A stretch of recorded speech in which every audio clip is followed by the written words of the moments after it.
வணக்கம் ஜோதிட நண்பர்களே. தனுசு ராசியில் சூரியன் முதலான 9 கிரகங்கள் இருக்க எந்த மாதிரியான பலன்கள் உண்டாகும் அப்படின்றத இன்னைக்கு ஒரு வீடியோவோட பார்த்துருவோம். மேஷம் முதல் விருச்சகம் வரை எந்தெந்த மாதிரியான பலன்கள் உண்டாகும் அப்படின்றத தனித்தனி வீடியோவை பார்த்துட்டோம். ஸோ இப்போ தனுசு ராசி குரு பகவானுடைய ராசி. தர்மம், கல்வி, நம்பிக்கை, வெளிநாட்டு பயணம், ஆன்மீகம், நிதி நிலை, அறிவு, மதம், தத்துவம் ஆகியவற்றை குறிக்கின்ற ராசி. இந்த இடத்துல சூரியன் இருந்தால் என்ன மாதிரியான நன்மைகள்? உயர்ந்த சிந்தனை, நீதி உணர்வு, தன்னம்பிக்கை நிச்சயமா இருக்கும். அரசியல்ல ஆர்வம் அதிகமாக இருக்கும். கல்வியில ஒரு மேம்பட்ட நிலைமையை நீங்க அடைவீங்க. தலைமைத்துவம், தலைமை தாங்கிறது, ஒரு என்ன சொல்றது, ஒரு மிகச்சிறப்பான தலைமையை உங்களால் கொடுக்க முடியும். நேர்மையாக இருப்பீங்க, தைரியமாக முடிவுகளை எடுப்பீங்க. சரிங்களா? தீமைகள் என்ன? அகம்பாவம் அதிகமாக இருக்கும், தன்னம்பிக்கை அதிகமாக இருக்கும், அதை விட ஆணவம் அதிகமாக இருக்கும்.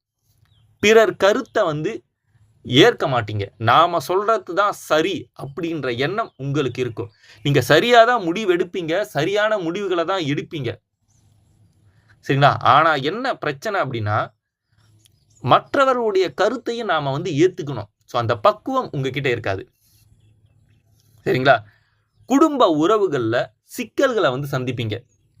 பொதுவாக 9 என்ன சொல்றது, மக்களுக்கோசம் பணியாற்றுவதெல்லாம் இந்த இடத்த தான் குறிக்கும். இந்த இடத்துல சூரியன் இருந்தாருன்னா என்ன நடக்கும் அப்படின்னா, அதிகப்படியா பொது வாழ்வுக்கு நீங்க முக்கியத்துவம் கொடுக்கறதுனால, மற்றவர்களுக்கு அதிகமா உதவுறதுனால, குடும்பத்துல இருக்கிறவங்களுக்கு இது பிடிக்காம போகலாம்.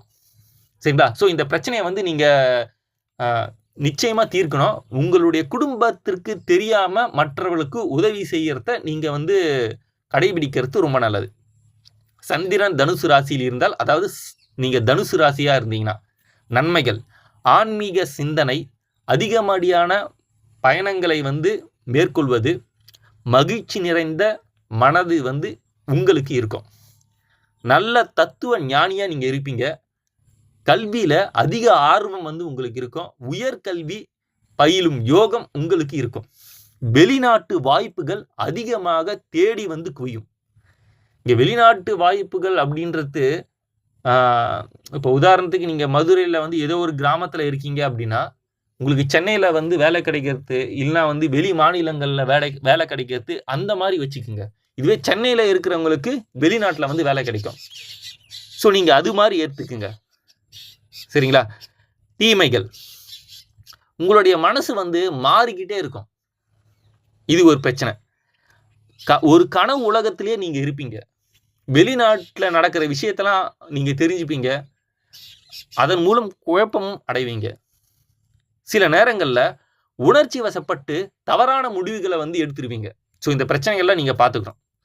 அடுத்தது, செவ்வாய் தனுசு ராசியில் இருந்தால் நன்மைகள், தைரியமாக இருப்பீங்க, சாகசம் அதிகமாக செய்பவராக இருப்பீங்க, விளையாட்டில் திறமையாக இருப்பீங்க.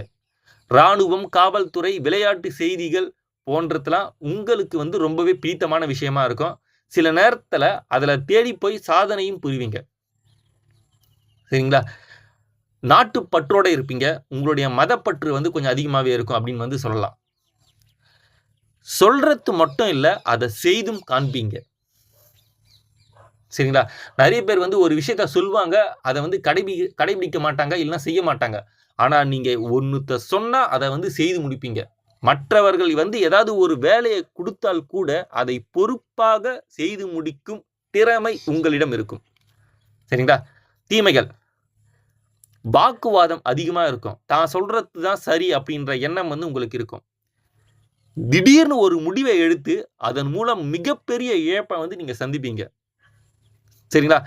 ஏன் அப்படின்னா, பொதுவாக இந்த தனுசு ராசியில் பாப கிரகங்கள், அதாவது அக்னி கிரகங்கள் சூரியன், இந்த செவ்வாயெல்லாம் இருக்கும்போது நாம தான் சரியான முடிவுகளை எடுக்கிறோம் அப்படின்ற எண்ணம் உங்களுக்கு ரொம்பவே இருக்கும். அகம்பாவம் ரொம்ப அதிகம். ஸோ கண்டிப்பாக இந்த பிரச்சனையில் நீங்கள் குறைக்கணும்.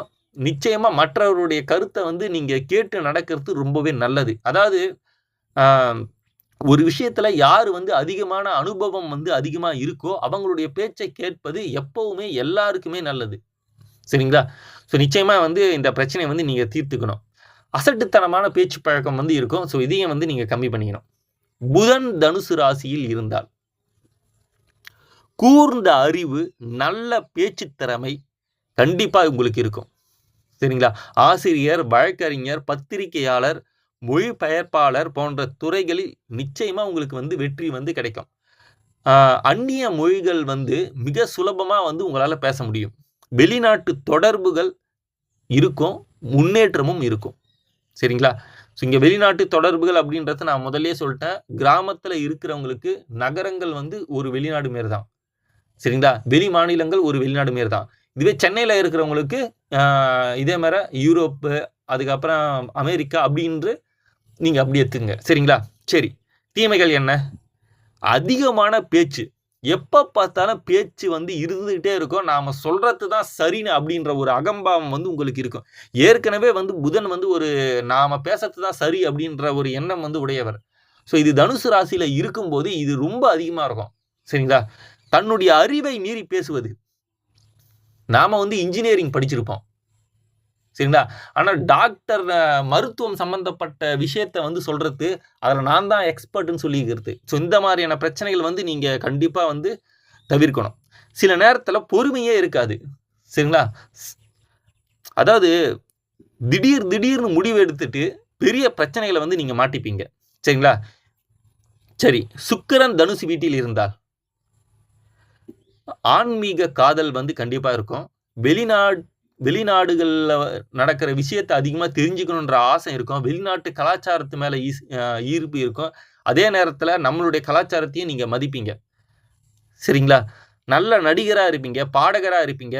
கலை உணர்வு அதிகமாக இருக்கும். ஆன்மீகம் சம்பந்தப்பட்ட கலை உணர்வு அதிகமாகவே இருக்கும் அப்படின்னு வந்து சொல்லலாம். தீமைகள் என்ன? செலவு வந்து அதிகரிக்கும். ஏகப்பட்ட செலவுகள வந்து அதிகமா செய்வீங்க. தேவையில்லாத இடத்தெல்லாம் ஊரா சுத்தி, அதிகமான செலவுகள வீட்டுக்கும் வைப்பீங்க. நீங்க சம்பாதிச்சு உங்களுடைய பணத்தையும் கரியாக்குவீங்க அப்படின்னு வந்து சொல்லிடலாம். சரிங்களா? ஸோ இந்த பிரச்சனையெல்லாம் நீங்க வந்து கொஞ்சம் தீர்க்கறது நல்லது. குரு தனுசு ராசியில் இருந்தா என்ன நடக்கும்? நன்மைகள் என்ன? கல்வி, மதம், ஆன்மீகம், உங்களுடைய நிதி நிலைமை இது எல்லாத்துலயுமே மிகப்பெரிய வெற்றிகள நீங்க நிச்சயமா அடைவீங்க. மிகப்பெரிய நிறுவனத்துல உயர்ந்த பதவிகள் வந்து உங்களுக்கு கிடைக்கும். தெய்வங்களுடைய ஆசீர்வாதம் நீங்க நிச்சயமா கிடைக்கும். இதுல பாக்கியம்னு சொல்றீங்க. நீங்க வந்து எத வந்து பாக்கியம்னு சொல்றீங்க அப்படின்னா,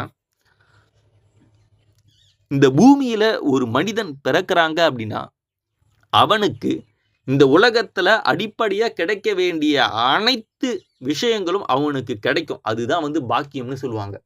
ஸோ நிச்சயமா நீங்க ஒரு பாக்கியம் உள்ளவர்களா நீங்க நிச்சயமா இருப்பீங்க அப்படின்னு வந்து சொல்லலாம். வெளிநாட்டு பயணம், ஆசிரியர், தத்துவ ஞானி, வழிகாட்டி இது எல்லாமே வந்து உங்களுக்கு கிடைக்கும். சரிங்களா? நீங்க நிச்சயமா ஒரு புரொஃபஸரா இருக்கலாம். ஒரு நல்ல ஆசிரியரா இருக்கலாம். நல்ல தத்துவம். உங்களுடைய தத்துவங்கள கேட்பதற்குன்னே ஒரு கூட்டமே இருக்கும். சரிங்களா? ஒருத்தருக்கு நல்ல வழிகாட்டியா இருப்பீங்க. வாழ்க்கையில முன்னேறத்துக்கு அவனுக்கு என்னென்ன தேவை அப்படின்றத நீங்க வந்து நல்லபடியா சொல்லி அவனுடைய வாழ்க்கையை முன்னேற்றுவீங்க அப்படின்னு வந்து சொல்லலாம். தீமைகள் என்ன? நம்பிக்கை காரணமா சில நேரத்துல ஏமாற்றங்கள் அதிகமா இருக்கும். அதாவது ஒரு பொருள வாங்கறதுல இருந்தும், அதுக்கப்புறம் மற்றவர்களை நம்புறது இது 2த்துலயுமே தப்பான முடிவுகள வந்து நீங்க எடுப்பீங்க. சரிங்களா? இதனால அதிகமான பொருளாதார இழப்பையும் நீங்க சந்திப்பீங்க. சரிங்களா? சரி.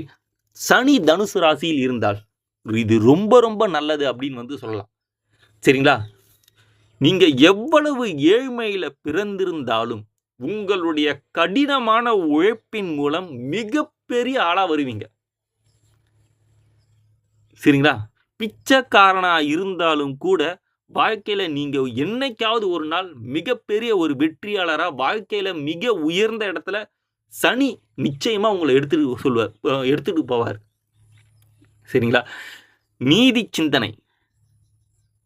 சரிங்களா?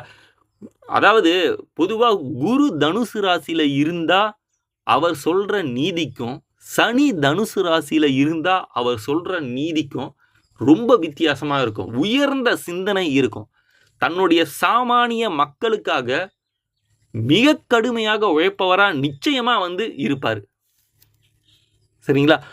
துறவு மேற்கொள்கிற யோகமும் உங்களுக்கு இருக்கும். சில நேரத்தில் கடைசி காலத்தில் துறவரமாக போயிடுவாங்க.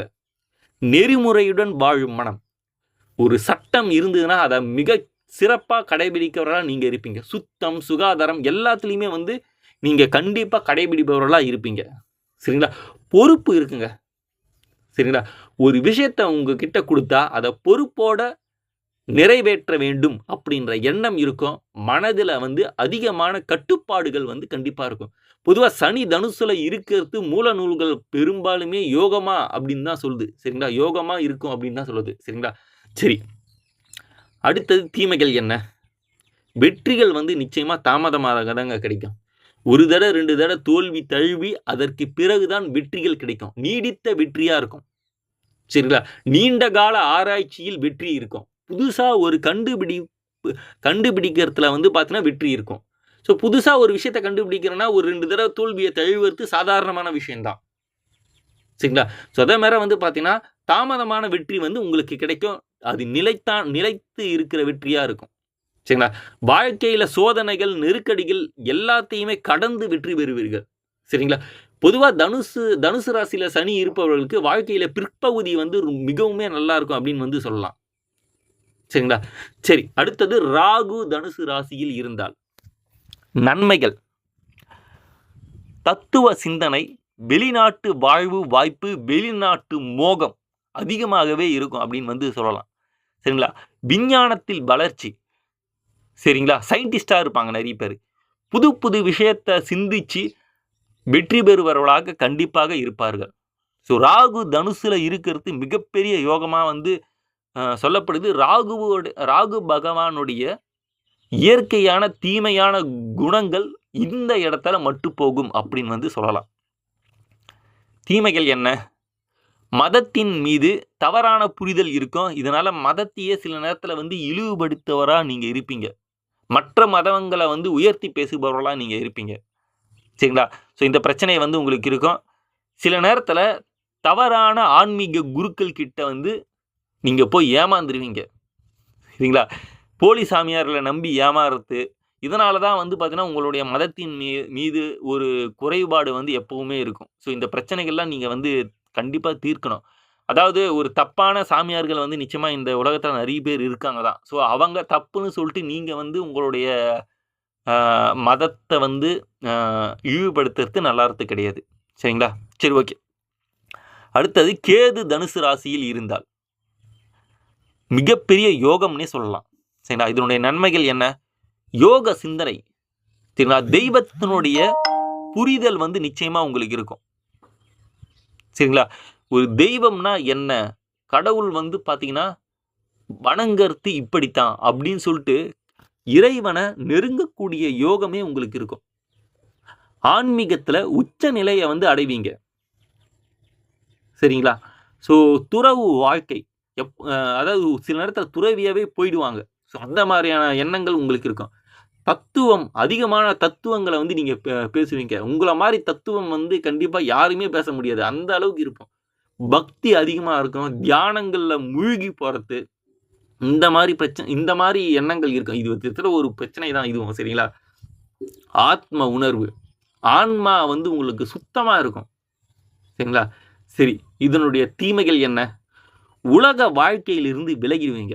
இந்த உலகம் ஒரு பாதையில் போய்கிட்டு இருக்கு அப்படின்னா நீங்கள் தனியாக வேற ஒரு பாதையில் போவீங்க. ஸோ இது ஒரு பெரிய பிரச்சனையாகவே உங்களுக்கு இருக்கும். சரிங்களா? இன்றைக்கி காலகட்டத்தில் ஆர்டிஃபிஷியல் இன்டெலிஜென்ஸ் அப்படின்னு சொல்லிட்டு ஒரு உலகம் ஒரு வழியில் போயிட்டுருக்கு அப்படின்னா நீங்கள் இந்த சாமியார்த்தனம், ஆன்மீகம் அப்படின்னு சொல்லிட்டு வேற ஒரு வழியில் போயிடுவீங்க, போய்கிட்டு இருப்பீங்க. சரிங்களா? ஸோ கண்டிப்பாக இதெல்லாம் நீங்கள் சேஞ்ச் பண்ணிங்க.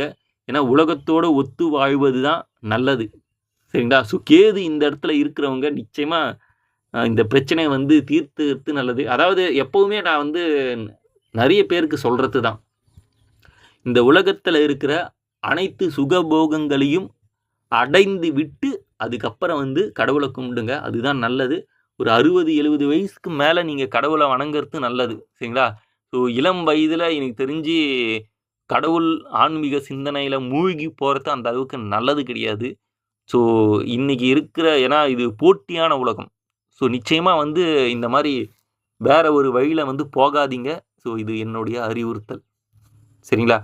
உலக பிரச்சனைகளில் வந்து அக்கறையே காமிக்க மாட்டீங்க. இந்த உலகத்தில் சண்டை, சச்சரவு, பட்டினி அப்படின்னு சொல்லிட்டு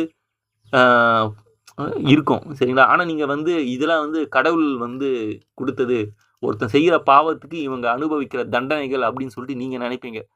ஸோ கண்டிப்பாக வந்து இந்த பிரச்சனைகள்லாம் நீங்கள் ஃபேஸ் பண்ணி தான் ஆகணும். சரிங்களா? சரி, அடுத்தது குடும்ப உறவுகளில் இருந்து தொலைவாக போகிறது. குடும்பத்தை ஒழுங்காக வந்து கவனிக்க மாட்டீங்க. சரிங்களா? ஸோ இதையும் வந்து இந்த பிரச்சனையை நீங்கள் தீர்க்க வேண்டியது ரொம்பவே முக்கியமான விஷயம். குடும்பம் ரொம்பவே முக்கியம் அப்படின்னு வந்து சொல்லலாம். ஸோ கேது இந்த இடத்துல இருக்கிறது ஒரு வார்த்தையில் சொல்லணும் அப்படின்னா, இந்த உலக வாழ்க்கையிலிருந்தும் குடும்ப வாழ்க்கையில இருந்தும் ஒரு தனியான ஒரு பாதையில் வந்து உங்களை போக வச்சிடும். இதை நிச்சயமாக நீங்கள் வந்து கண்டிப்பாக இந்த பிரச்சனையை வந்து தீர்க்கணும். ஸோ உலகம் வந்து போகிற வழியில் நீங்கள் போகணும். ஸோ உலகத்தில் இருக்கிற பிரச்சனைகளுக்கு நீங்கள் குரல் கொடுக்கணும். குடும்ப வாழ்க்கையை விருப்பப்பட்டு ஏற்றுக்கணும். நீங்கள் தத்துவம், ஆன்மீகம் இது எல்லாமே நீங்கள் கடைசி காலத்தில் வந்து பின்பற்றினா சரி. ஸோ இளம் வாழ்க்கையில் இளம் தலைமுறையினர் வந்து இதை பின்பற்றத்தில் அந்த அளவுக்கு எனக்கு உடன்பாடு இல்லை. ஸோ நீங்கள் இதை திருத்திக்கிறது நல்லது. ஓகே நண்பர்களே, வேறு ஒரு வீடியோவில் பார்க்கலாம். நன்றி, வணக்கம்.